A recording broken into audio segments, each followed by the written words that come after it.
Agricultural hemp can offer huge economic potential for farmers. Tonight, we'll discuss the wide range of hemp products, which many analysts believe represent the greatest opportunity for U.S. ag markets seen within the past 50 years. And we'll let you know how you can become a member of a cutting-edge cooperative, providing expert guidance on growing hemp along with a multitude of other benefits. Good evening and welcome to Rural America Live. I'm Christina Loren. With the passage of the 2018 Farm Bill, hemp is now recognized as an agricultural crop. But this relatively new ag product is also raising a lot of questions. That's why we brought in an expert tonight to set the record straight. Our phone lines are open. The number to call is 877-731-6733. We invite you to call in with your questions, and we want to hear your stories and experiences with hemp as well. Again, that number is 877-731-6733. We will be taking your calls in just moments. But first, let's meet tonight's guest. We welcome Dwayne Sternholm, co-founder of the Colorado Hemp Processing Cooperative. Thanks for joining us. Oh, thank you for having us. We have a lot to talk about tonight. We're really excited that you're here. Yeah, I know. It's going to be very educational, so make sure you stay tuned. But let's start with your background. Okay, well, I grew up in southeastern Colorado, booming metropolis of Chirac, Colorado is my hometown, 200 people. I had 10 people in my graduating class. Both my father and mother grew up in the same area, so I've got some deep rural roots in southeastern Colorado. Well, good. You know rural America, and that's exactly the audience who we're reaching out to tonight. Let's start with the basics. What exactly is agricultural hemp? Well, hemp is a controversial subject, like you said, but hemp is a part of cannabis. And of course, we all know about the other part of cannabis. Hemp is, by statute, less than 3% THC. All cannabis is not hemp, but all hemp is cannabis. Okay. And that's important to remember, and that's one of the things that we're going to be talking about tonight. A lot of states, more and more, I mean, it's almost like every single week we learn about a new state who is allowing this. Do you think this is something that's going to continue to grow? Oh, yeah. We're already well over 40 states that allow some form of hemp growing in either an educational setting or just a full-blown commercial setting. And those few states that are holding out, they're going to succumb to the pressure because the economic benefits of hemp can't be denied. Absolutely not. It's an alternative crop in a tough farm economy. That's what farmers are looking for. Right. And you talk about the opportunities. 30,000 products can be made from hemp. Tell us a little bit more about that. Well, when you're processing hemp, you want to process the whole plant. Some people are growing for CBD, which just uses the flower. We're fully behind whole plant processing, and that produces 4 distinct products. One of those being the seed, one of those being the residual flower that you can harvest when you harvest the seed, and then you take the stalks and you decorticate those into the 2 constituent parts, which is the bast, or the long fiber that they typically make textiles out of, and the hurd, which is the short fiber or the inner pith part of the plant. You know, you're getting into this at just the right time. You're really a pioneer right now in something that could really be a booming industry, especially when you think about all the farmers in the country who have been struggling.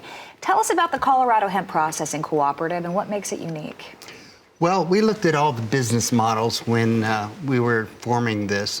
We looked at LLCs, LCA, or C Corps, B Corps, S Corps, and we found Limited Cooperative Association, which is kind of a new type of cooperative. It's only been on the federal level since 2012 or 2008. We adopted it in Colorado in 2012. Each state has to take that national model and adopt it to their local situation. And Colorado did that in 2012. How a limited cooperative association is different from a traditional cooperative is that the traditional cooperative, you really only have patron members, people in that business. But the federal government realized that a lot of those people, they are maybe cash poor and land rich, so they don't have a lot of money to invest. So they allowed us and through the LC to have not only the patron members, but also the investor members. And talk about some of the benefits that you do offer your members. I mean, I was blown away when I was looking at your website. Yeah, the Limited Cooperative Association does have a couple of caveats. And like a traditional cooperative, in contrast to a corporation, it doesn't matter how many shares that you have, you only get one vote. So that makes it equal. Everybody's voice is equal. And the other thing that the LCA does is that guarantees that 50% of any excess revenue distributions go to the patron members, go to the people doing the work. It protects them. And so the other 50%, you can give more than 50%, but at least 50%. In our situation, we have patron members, which are $100 shares, and we have investor members, which are $1,000 shares. And the investors, once we make excess revenue distributions, the investors will be paid back their full investment. And then, as the bonus, they get a 1-to-1 share as a patron. Their share will revert to a patron share, and then they'll share in the excess revenue distributions in perpetuity, just like the patron shares. You know what I love? I was looking at the patron shareholders, and you can buy in, it looks like for $100. Yes. I mean, that's amazing. And you're going to be able to get expert growing guidance. You're going to be able to talk to people who have already been growing hemp, who know what to do and what not to do. Exactly. And like you said, on your website, we were talking about it, and you're going to be able to go onto the website, and on the back end, you'll be able to see sort of like a Craigslist just for hemp. The hemp list. Yeah, I love that. You're really, I mean, you're bringing people together, and $100 is not a huge cost. So we did that intentionally, just so everybody can become involved, everybody can collaborate with us. We don't want people not being able to collaborate because they don't have the money. But we want to bring economic prosperity to rural America that it's so sorely needed. Unfortunately, some of the big ag companies have monopolized like the corn market and the soybean market. And, corn producers have a hard time making any money these days. Yep. And especially with all the flooding and everything, that puts another damper in their plans too. So we're excited about that. Yeah, when you look at the diverse range of products, from textiles to shampoo. Yeah, you have those 4 products I mentioned, the seed. The seed can be used for cosmetics. It can be used for food. It can be even made into biodiesel to run a car. So you can do that. The flower, again, that can be extracted for the CBD. And that's the main use of it at this point. There may be some other uses down the road. But the bast and the herd, the stalk part, those things have immense possibilities. Like the herd, which is the inner pith part, that can be made anything from paper to hempcrete, which we'll talk about later. And the bast is the longer fiber. That's the bark part of the stalk, and that's traditionally been used as textiles. And that's what we're looking at here on the screen. Yes. You've got the herd on the left, and the bast is on the right. You can see it's a much smaller fiber, more fluffy. Yes. And the bast is even being used in supercapacitors, and so someday we may have replace all of our batteries with hemp batteries. Wow. I mean, the opportunities are so vast. And we were talking earlier about how much hemp is actually being used in households now and where that could go in the future. Yeah, from my research, there's only hemp products in about 0.5% of all the households in the United States. So we've got a huge market to expand into, and with 25,000 products, there's going to be something for everybody. And it's unlike the cannabis market and even the CBD market. They have one product. They have THC or they have CBD, where we have 25,000 products. So we're not going to saturate those markets nearly enough, and so we need lots and lots of growers to be producing lots and lots of agricultural hemp. We use the term agricultural hemp because agricultural hemp is really what we do. We're growing from seed. We're going to grow all the way to seed. We're going to be fully mechanized, seed to sale, and we're going to be using the whole plant. Wow. Unlike the CBD guys, which they have appropriated the word industrial hemp. So we want to differentiate. Nothing wrong with that, but we want to differentiate ourselves because it's a different growing method also. Whereas the CBD growers grow one plant every 3 feet, and it's a feminized plant, female plant. Hemp is dioecious, which means it has male plants and female plants.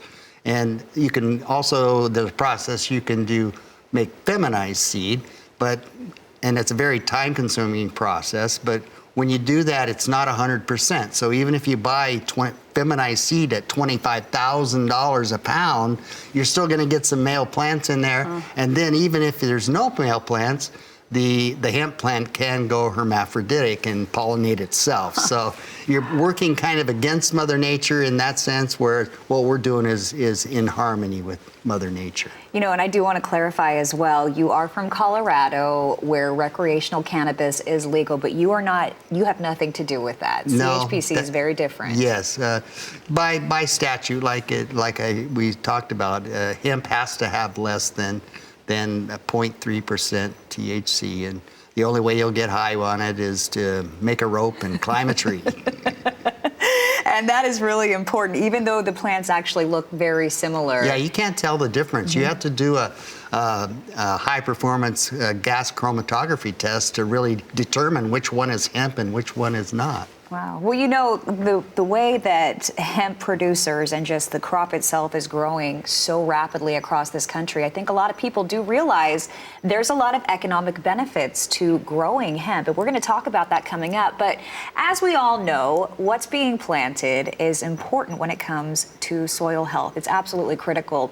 Joining us now is Dr. Judy Daniels, who is a CHPC collaborator and the principal soil and geospatial scientist with Soil Stage. Thanks so much for joining us. We really appreciate you taking some time with us. Give us a lesson on Hemp 101 and the importance of regenerative soil science when growing agricultural hemp. Thank you for having me. So what is in your soil is the primary question. So there's physical, chemical, and biological properties that drive processes that influence function.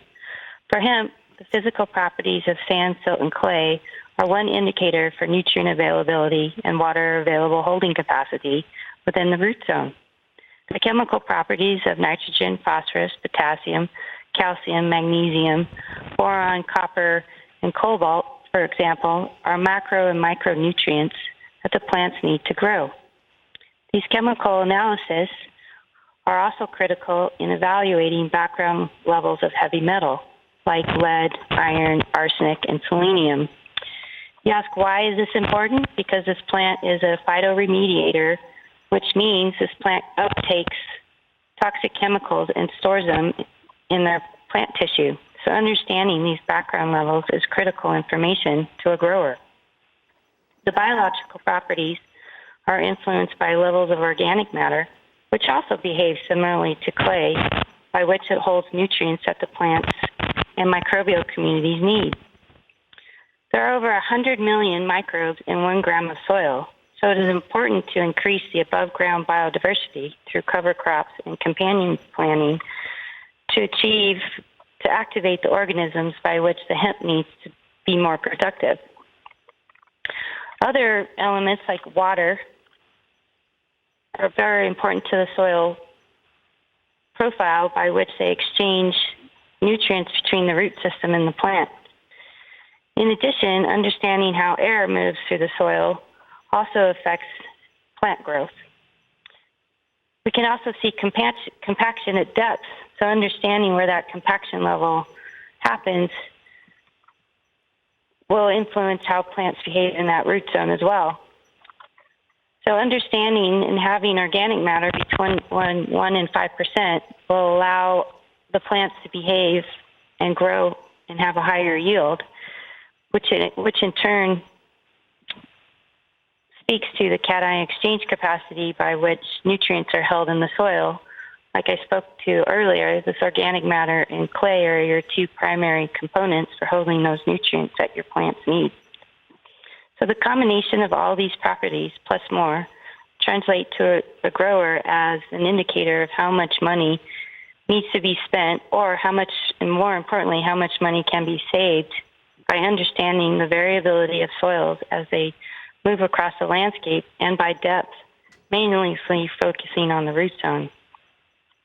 So what I've tried to demonstrate is the complexity of a 3D dimensional environment, which is a soil profile, and how calling an expert to look at your soils can often provide invaluable money-saving opportunities that can help growers save time and increase their yield.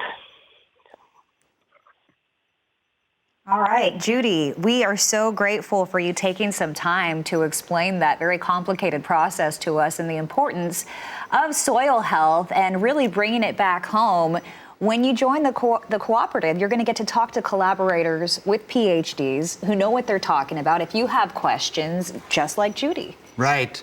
We're all about collaboration, and no one person can do all of this themselves. We have to collaborate in order to make this industry the success it has the potential to be. Hemp's going to be the next trillion-dollar industry in the United States, and I venture to say we're going to reach that within 10 years. Wow. I don't think, I mean, all the signs are there. Everybody seems to know something. They know something that maybe we don't, is how I feel about it. You know, why all of a sudden are states like Kentucky leading the charge? Sure. And so it's just one of those things where you know something's up, but that's why we like to talk to experts like you to find out what's going on. And, you know, we want to help our farmers out there. It's been a really tough crop year. Yeah. Definitely. And hemp has the potential to bring some economic prosperity back to the rural America, and do it in a way that the wealth is shared by the people that are doing the work. And that's what our whole focus is. I love that. And on your website, I was looking at it, it says a guiding motto: collaboration, not competition. We are here to make a positive difference. That's not something you hear too often in business. No. Well, that's the cooperative model lends itself to that, and that's we feel very strongly that is our focus. Is to, if everybody works together, it's a huge pie, and everybody can get a nice piece of it. Absolutely, and the different collaboration options available. We're going to talk a little bit more about that as we move into our next segment. But we want to hear from you tonight. We know that you probably have questions about agricultural hemp. Give us a call. Also, maybe you have some comments. Maybe you've tried growing the crop. The number to call is 877-731-6733. We want to hear from you. And when we come back, we'll get to talk to you. Plus, we're going to talk more about how you can make money by growing hemp. More Rural America Live right after this. Stay with us.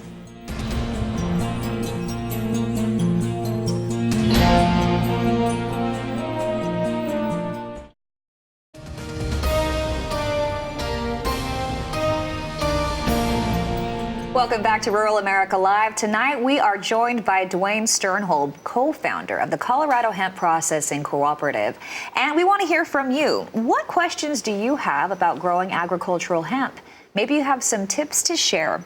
Give us a call. Our phone lines are open. The number is 877-731-6733. Again, that's 877-731-6733. We know our phone lines are already lighting up, and we're going to go straight to those phones to talk to Richard from Texas. Thanks for joining us, Richard. Go right ahead. Yes, my question is, can you make any money on just small acres, like maybe 3 to 4 acres? And how would you go about when you harvest it? Can you get rid of it? Is it going worse? I mean, where can you take it? Well, I know that Texas just got on board. Like last week, right. The governor signed their thing. So we get that a lot. In Colorado, in the mountains, they have those smaller parcels. And so they focus on the CBD, and they focus on growing seed also. The problem with the smaller fields is you can't get the big agricultural equipment in there to harvest it like you can, a 40 or 50 acre field. So I would the CBD side is okay, but it does take some extra work.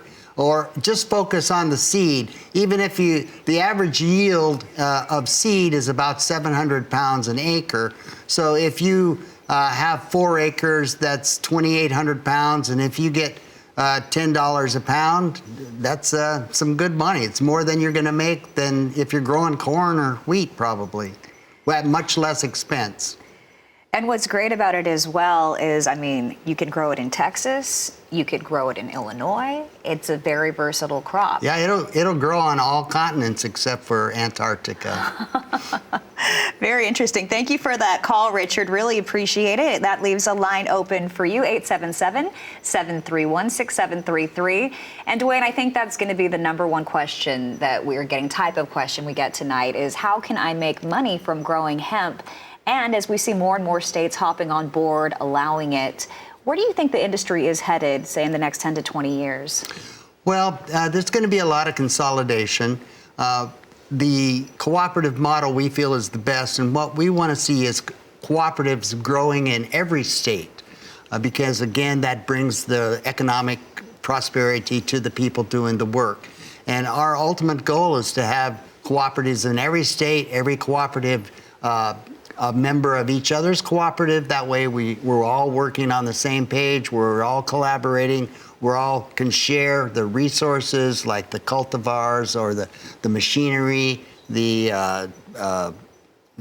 sales and marketing and the raw materials, because when you consolidate all of that, you're going to build a much bigger market than if you just are doing it one at a time. What's interesting as well is when you compare growing hemp to, say, growing a crop like corn or soybeans, we were talking about this earlier, you can actually get that seed into the ground if the soil is wet. That's very interesting. Yes.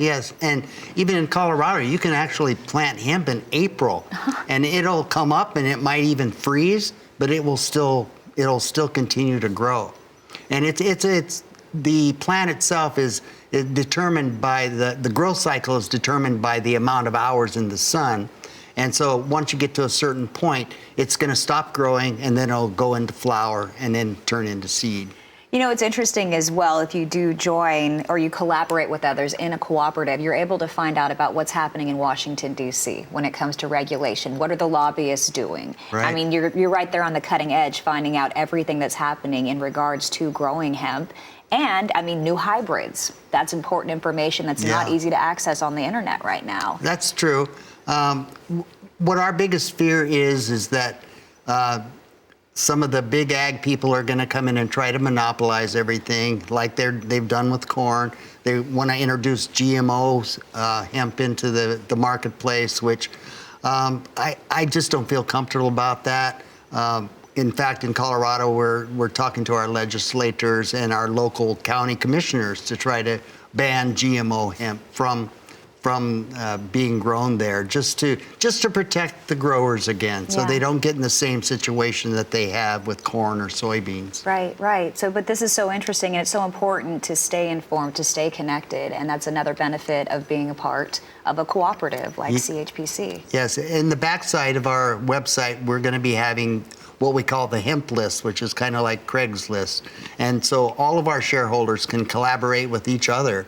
And there's going to be a wealth of knowledge there, and they can share machinery, they can share ideas, they can share cultivars, all of that as much as they want. All right. Well, I look forward to hearing more about that. But we have another expert joining us on the phone now, Tate Dooley, who is also a CHPC collaborator, and he's with Key to Life. Tate, tell us about all the ways that hemp growers can make money with their product. Oh, for sure. Well, first off, I just wanted to say thank you guys very much for having me on tonight. I really appreciate it.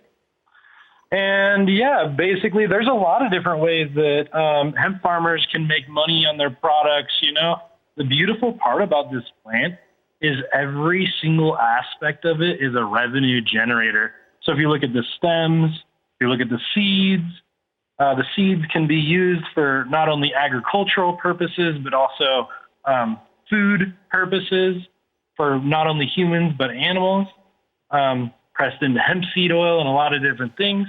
Obviously, you've got your stems for your different fiber production and many different areas there. And then you have your CBD or your bud side. And ultimately, I think that the biggest advantage for oncoming farmers is going to be kind of in the tri-crop area, where you can maximize on a little bit of those and have several different revenue streams. Tate, tell us about your operation. What's your acreage and how's it been going for you?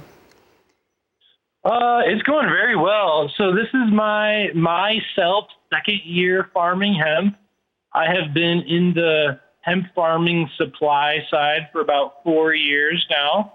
And I have a farm in Oregon that's about 19 and a half acres in the Willamette Valley. It's going really well out there. Just waiting for, spring has finally dawned on us out there. We've been getting the fields ready and we have been starting to plant. We planted a slight bit late out there. We went out with a higher plant density, which we'd planned on from the beginning of the year. So it kind of works for us. I have another farm in southern Colorado that's about 440 acres. And we just straight up went with the big ag method down there of direct drilling seed. And we're going to come through with a combine and traditional agricultural methods and try and prove this on a large scale as well. Excellent. Now, I understand that there are some phases involved in growing hemp. Can you tell us a little bit about the phase one, the plan?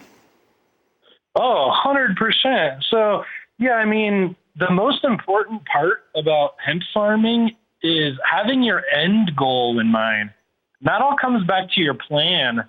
And that comes, in anywhere from November to April timeframe in a perfect world. The plan kind of consists of, number one is your end goal of product.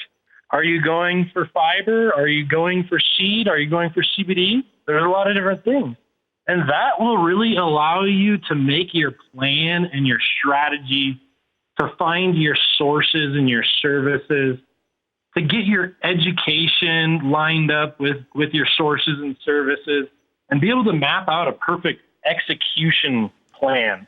Execution plan is just as important as creating the plan itself and following that and sticking to the dates and time frames and things like that. So, the second phase that I like to talk about is the propagation and cultivation side.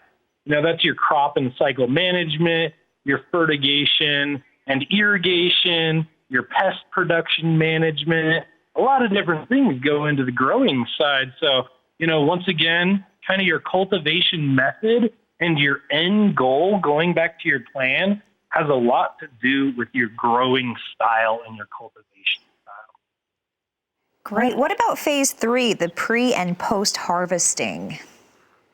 Yeah. So, this is the second that any of our new farmers get their crops into the ground, or really in a perfect world before then, you should be identifying your pre and your post-harvesting processes. So, your pre-harvesting processes would be getting the barn ready, getting your drying areas ready, getting your crews lined up, determining if you have seeded product and if you're gonna need any type of post-harvest seed, fiber, or bud separation. So those are all very, very important things. And really, harvesting and drying is one of the biggest areas that can soak up, some of your profit margin. So I would strongly recommend for farmers, once they have their seeds or plants in the ground, to start researching on their harvesting and drying, as well as their processing and extraction.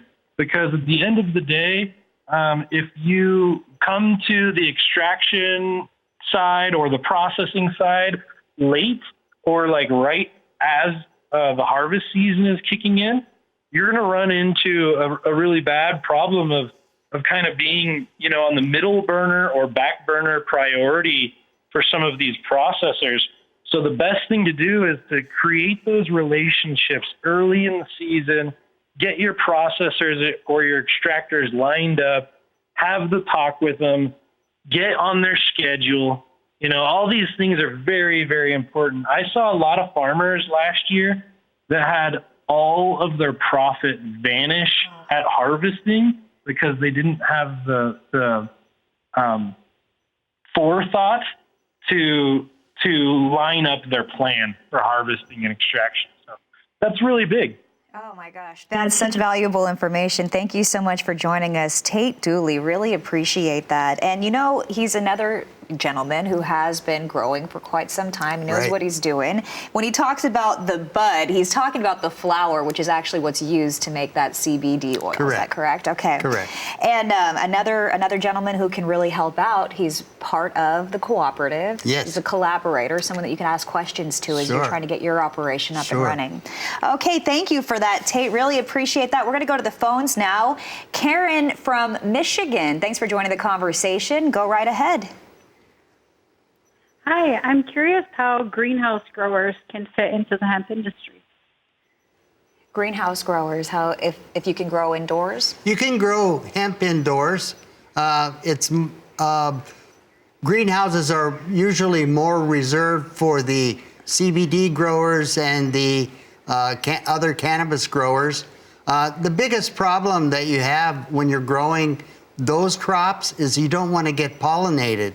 So the greenhouse actually protects you from getting pollinated, where the agricultural side is going to be so much bigger than that market that they're going to be outside. So if you're going to grow for those smaller markets in the greenhouse, you need to do that to protect your crop from getting pollinated. Whereas on the outside, we're using both male and female plants. So there's going to be a lot of pollen out there that you got to protect yourself from. And there you are in a greenhouse. Yeah, these are some, that's a test cultivar that we're working on developing to do the tri-crop as Tate was talking about. And wind is a pollinator, so you're protected from the wind, from the bees when you're inside a greenhouse. Yeah, well, there's no bees in there.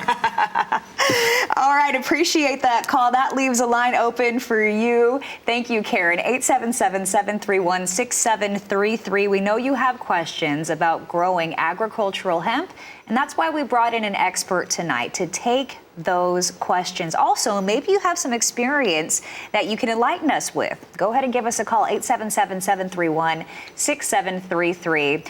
One of the things that we always hear about is this controversial topic. But when you really think about it, the other side of cannabis, that's the controversy. When it comes to growing hemp, there's so many benefits. It's really hard to probably hear that word always associated with growing hemp. Yeah. But you can't tell the two plants apart without the chemical test. And, hopefully someday they'll let all the plants be free, but that's not happened yet. But so we just have to focus on what we can focus on, and that is the agricultural side. Yes. We want to there was 93 million acres of corn grown in this country last year. There was only 78,000 acres of hemp. So we have a long way to go to bring the hemp into that commodities arena, if you will. And so that's what we're focused on. We had another caller. He didn't want to go on the air, and that's normal. And if that's you, for example, if you want to call in, you have a question or a comment, you don't want to actually be on live television, you can just leave it with our very qualified operator up there. But he wants to know, how much cost would it be to get the crop going, and how much of a potential income, say if he had 100 acres? Well, the cost is dependent on what type of hemp you're going to grow. The CBD cost is a totally different ball game than the agricultural hemp. The projections that we're currently using, and one of my collaborators and I compared notes last week, and he did an independent study as to how much you could make an acre, and I did, and our numbers came surprisingly close. And that was about $4,000 an acre, which is much more than you'd make with hay or corn. Interesting. Okay. Tell us why it's so important to foster the collaboration with guys like Tate, for example, and with the doctor that we had on earlier today. Why is it important to really foster those relationships? Well, you know, people always say, well, cannabis is a weed. You just throw the seed down. It doesn't need any pesticides, doesn't need any herbicides. That's not true. It's a plant. And so to grow a plant is not easy, especially in a commercial size plot. So you want to learn from the people that have done it. And these people have done it. We've got research plots going on because we're trying to find out what is the best way. We've got research plots where we're testing phytonutrients. We're testing all natural rock dust fertilizers. We're testing biochar, and to see what kind of effects those have on the plant. So you want to be talking to people that have done it, not the professors in the classroom that have the theory. Right. Absolutely. What's interesting as well is when you become part of a collaboration, when you join a cooperative like yours, it just feels like you're connected and you've got someone looking out for you, for your interest as well. And you're also able to help them out. So it's really a beneficial opportunity. We're going to go to Lynn from Texas. She's our next caller. Lynn, thanks for joining the conversation. Go right ahead. My question is, what type of equipment do you have to harvest, and where is the market going to be? Well, I'll answer the second part first. There's over $80 million of hemp market in this country already last year, but all of that hemp material was imported. So all we have to do is just transition those existing markets into a domestic supply rather than a commercial supply. Equipment-wise, the planting equipment is pretty standard. You don't really have to cultivate it too much if you're growing it the agricultural method. The harvesting equipment is still being perfected. We are working on some. There is some equipment in Holland, and we have some collaborators down in our area that also have adapted some existing combines, and they actually sell a kit to help you harvest that properly. So the equipment's not cheap, and so that's one reason the cooperative is formed, is so we can share equipment. I envision actually sometime down the road where we'll have hemp harvesters going around like the old wheat harvesters did, where they would just go around and harvest everybody's crop, and that's a service of going to be a service of the cooperative. And that's another reason why, I know you're based in Colorado, but this is nationwide. Yes, we're going to be nationwide, and we want to collaborate with all the other states as they come on board. The more the merrier. Yeah. All right, we are going to talk more about the textile industry now because this is a great opportunity for profit. And for some insight on hemp and textile, we're joined on the phone now by Barbara Filippone.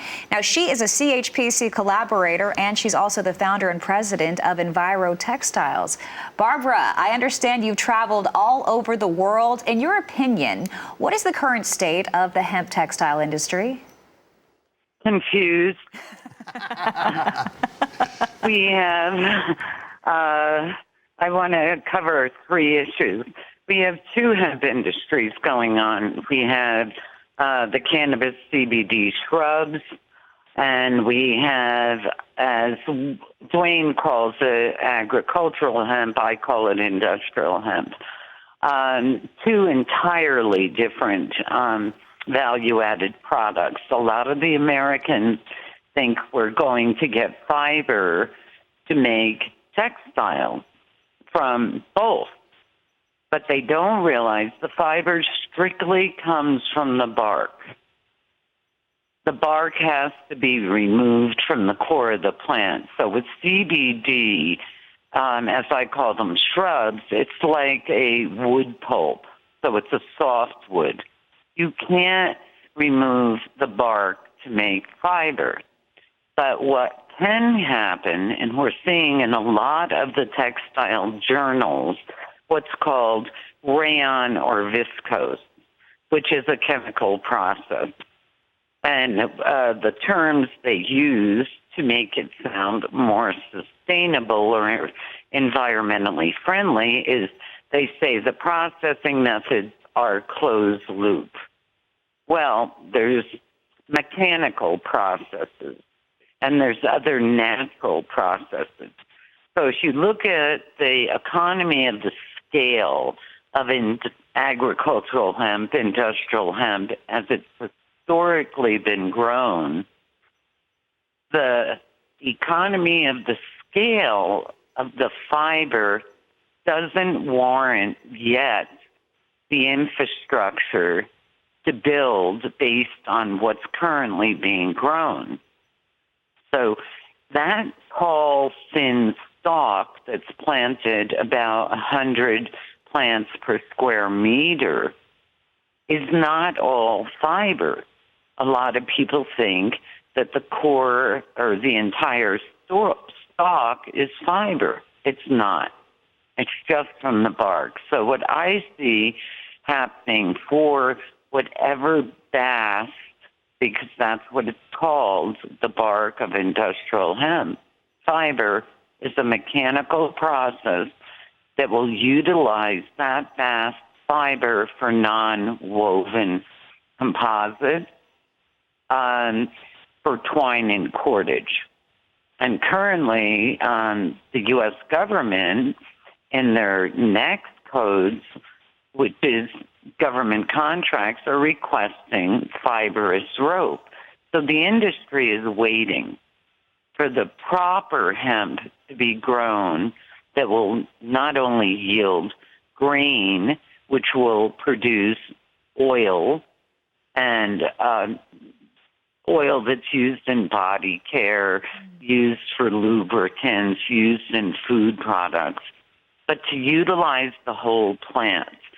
So you have the grain. Second highest yield would be the hurd, which is very high in cellulose. It's not fiber. It's a spongy material. The bark of that stalk is only about 13% fiber, and once you process that in a natural way, you're lucky if you have 9%. Wow. So there's a very big misconception of the industry and what it requires to utilize it in a natural method like they do in all the countries I've worked in, which are, I won't waste our time because it's been many, from field to finished product. If the shrubs that were CBD were grown as industrial hemp historically has been grown, you would have 3 value-added products that would create supply chains and make jobs. Wow, that is so fascinating. And your world traveling has provided us with so much insight. And it's just another reason why you can get on board and collaborate with people just like that who really know what they're talking about. Yes, Barbara's been around the world several times, Wow. and she knows what she's talking about. Yes, she sure does. And she's passionate. We love that. Oh, yeah. Okay, we're going to pause for a quick break, but we still want to hear from you. Give us a call and join tonight's conversation about agricultural hemp. The number is 877-731-6733. Stay with us. More Rural America Live right after this.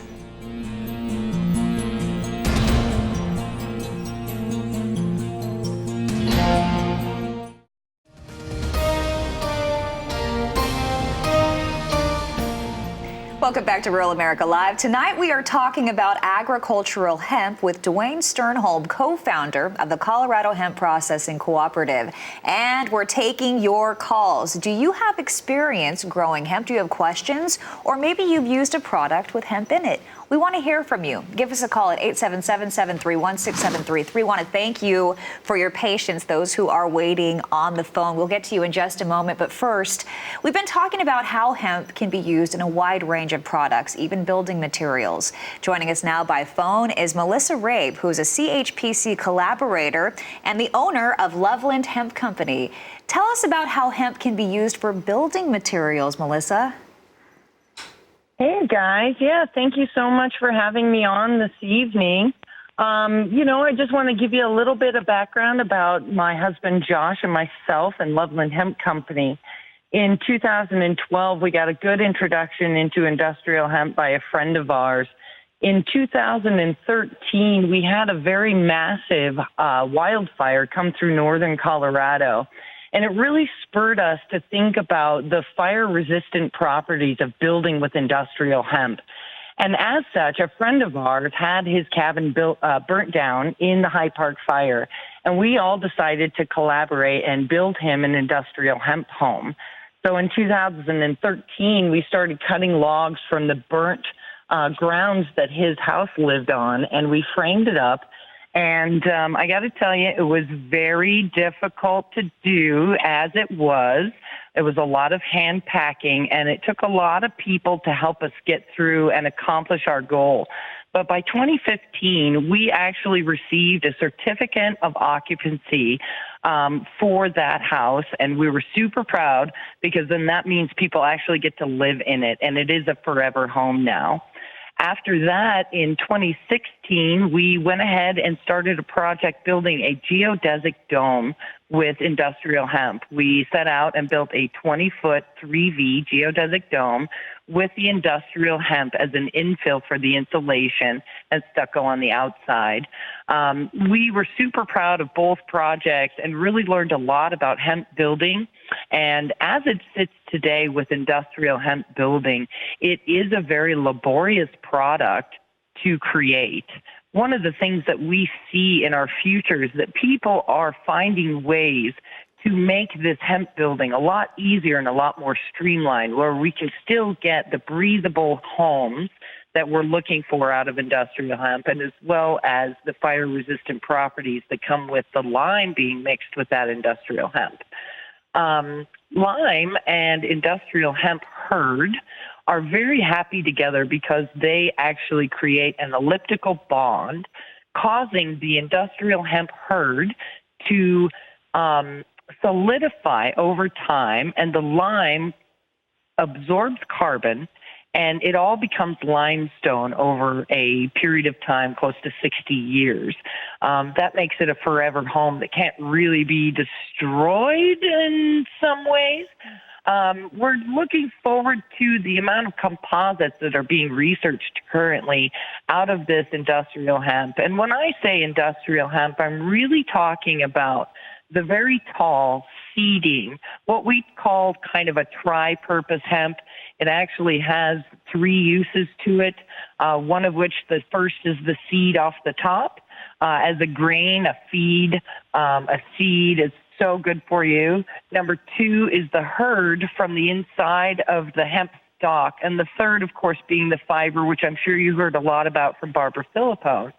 If you were to actually grow those in the correct way, we find that there is a possibility of 25,000 different uses for industrial hemp. Wow. Many, many composites being with plastic, building materials, insulation.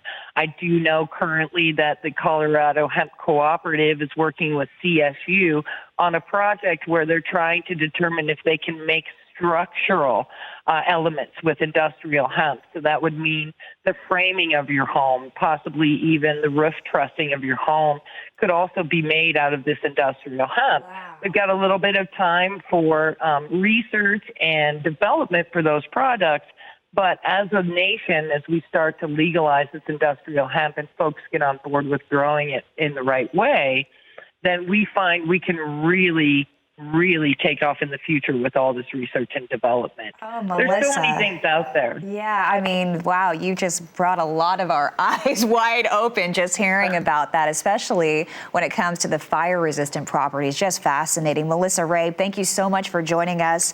We're going to go to the phones now. Matt from Kansas has been patiently waiting. Thanks for joining us, Matt. Go right ahead. Yeah, the biggest question we have are of the industrial hemp business is the THC substance, and an industrial product is at 0.3% THC. Now, If it goes over the 0.3% THC, it becomes a controlled substance and has to be destroyed. And some cultivars, some strains can have a tendency to be borderline 0.3 or greater, but you don't know until the crop is grown, then it has to be destroyed. Are there any protections to be in place or currently in place for growers if it does fall over that 0.3%? Currently, there's not really. It depends on really your Department of Agriculture in Kansas.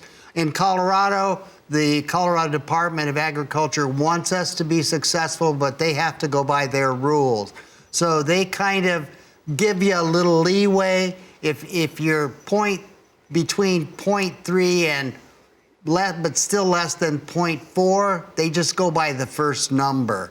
So they kind of give you a little slack there. And if you're below 1.0, then you can keep your crop, but you can't sell it. Over the 1 point, you have to destroy it, unfortunately. And that's the guidelines we have to live with right now. That could change. Hopefully it will change.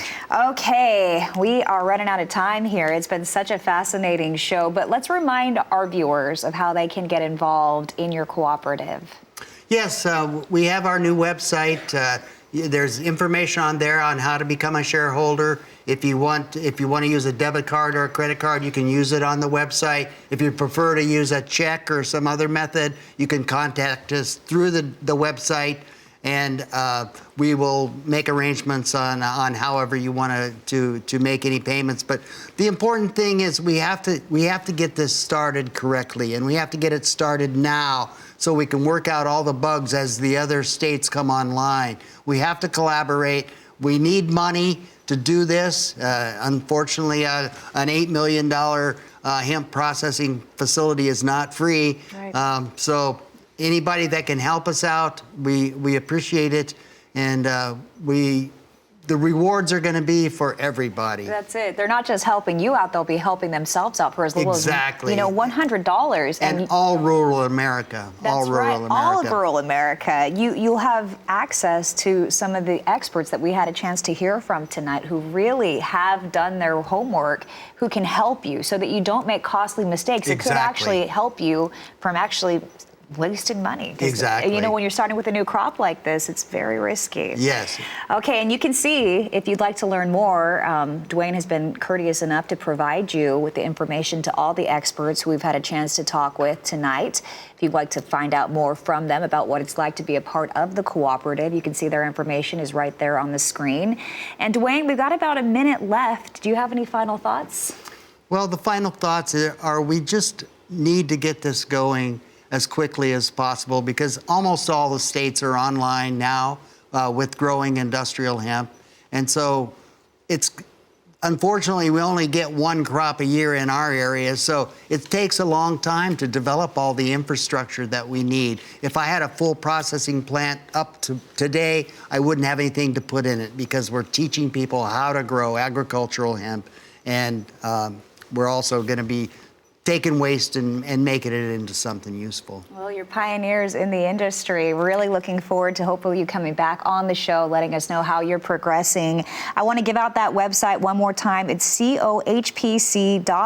We have been talking with co-founder Dwayne Sternholm, and the other co-founder, it's your lovely wife, Carly, as well. Yes. So it's a family thing that you guys have started together. Yes, and our family is supportive. Our extended family is supportive of all that we're doing and helping us out. All right. Well, thank you for joining us. Have a great night.